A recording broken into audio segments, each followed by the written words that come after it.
All right, welcome. In this guide, we're going to jump into the core teachings of spiritual researcher Dr. David R. Hawkins.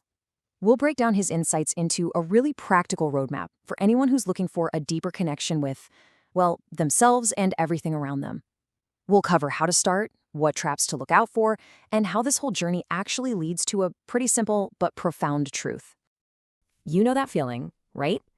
Maybe you've achieved a bunch of stuff, you've gotten the things you thought would make you happy, but there's still this little nagging sense of emptiness, that quiet question in the back of your mind, okay, is this really it?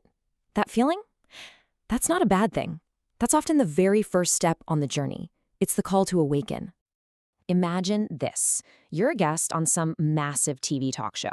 For an hour, millions of people are watching you, listening to everything you say. You're the center of the universe. And then the lights go down, the audience leaves, and you're just standing on an empty, quiet stage. As David Hawkins points out, that sudden crash from a huge worldly high back to just being you, that can be a real trigger. It shows you just how temporary all that external validation really is. And that leads to this huge realization. The problem isn't the world itself. It's not the fancy cars or their big promotions. The real hook, the real addiction, is to the ego's experience of those things. It's that feeling of pride, that jolt of success, that little voice saying, I'm important. The journey inward really starts when you stop trying to fix the world outside, and you start getting curious about what your ego is getting out of the whole game. So you've decided to look inward. That's awesome. But how do you actually begin? Where do you start? Well, the journey begins with a pretty fundamental choice between two main paths. Each one is a different way to discover what's really going on inside. So you've got two main flavors here. On one hand, you have meditation. Think of this like a scheduled event. It's like going to the gym for your mind. You set aside specific time for it. Then you have contemplation, which is totally different. It's more of a lifestyle, a continuous awareness, where every single moment of your life becomes the practice. You can pick one, or, hey, you can even mix them up. Now, if you do choose meditation, the technique is actually way simpler than most people think. The goal isn't to wrestle your mind into submission and force it to be quiet. I mean, that's impossible, right?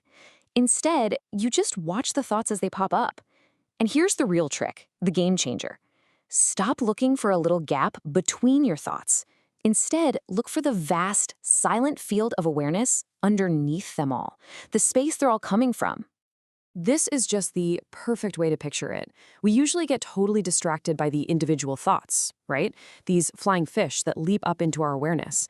But here's the thing. They all come from the same place, and they all fall back into that same vast ocean of consciousness. So the practice is just to shift your focus from the fish to the ocean itself.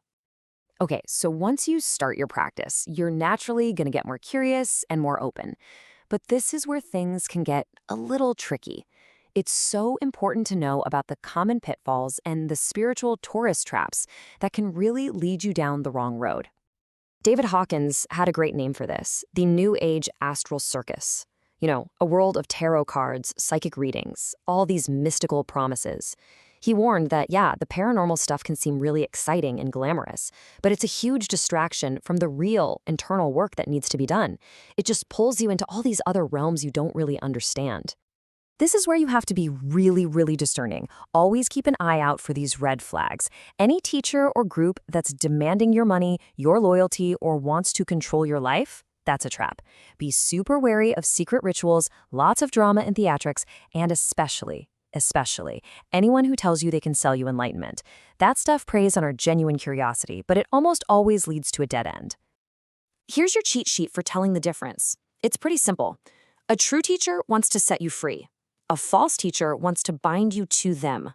A true teacher talks about timeless principles. A false one is all about their own personality, their own story. And really, the bottom line is this. A true teacher helps you find the answers inside yourself. A false one makes you dependent on them for everything. And please don't be fooled by popularity. Using his map of consciousness, which is the scale that calibrates levels of awareness, Hawkins found that one world-famous guru, someone with millions of followers, calibrated at just 140. That's a level that's really dominated by ego and desire. As he liked to say, Adolf Hitler also had millions of followers. A big crowd just doesn't mean something is true. So with all these potential traps out there, how do you navigate safely? Well, You use a compass, and that compass is made up of the simple, timeless qualities of spiritual truth itself. If you just hold on to these, you really can't be led astray. First thing, real truth is universal. It's not just true for one special group in one specific place. It applies to every single person, everywhere, at all times. It doesn't exclude anyone. Second, truth has no secrets. It's not some product you can buy. If someone is trying to sell you a secret mystery or a hidden formula for a price, you can be 100% sure you're dealing with a spiritual con, not the real deal. Truth is always open. It's always available to everyone. And finally, truth is freeing. It makes zero demands on you. It doesn't need you to wear special clothes or swear oaths of loyalty or let it control your personal life. Any path that tries to bind you with a bunch of rules and regulations is actually moving you away from truth, not towards it. Okay, so we've covered the practice, we've covered the principles, but how does this all actually translate into your daily life? I mean, how do you live this stuff out in the real world? And this brings us right back to that idea of contemplation, not as something you do, but as a way you are. It's about actively shifting your perception, learning to see the built-in beauty and perfection in everything, not in some faraway heaven, but right here, in the world around you, inside every single person in every situation. You know, the practice can be this simple. When you genuinely, from your heart, thank the person at the checkout or the bus driver or the person who holds the door for you, you're doing way more than just being polite.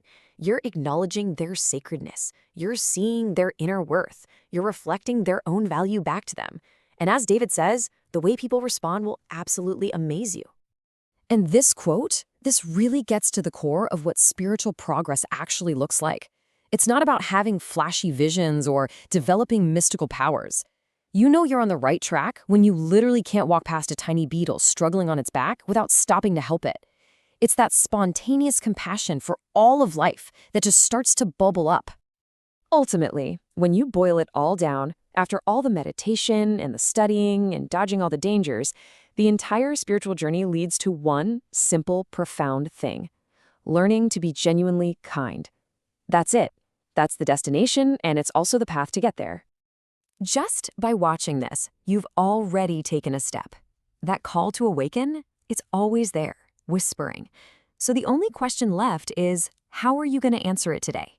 Will it be with a minute of quiet sitting, or maybe just a simple, heartfelt thank you to a stranger? The path is right there. It's yours to walk.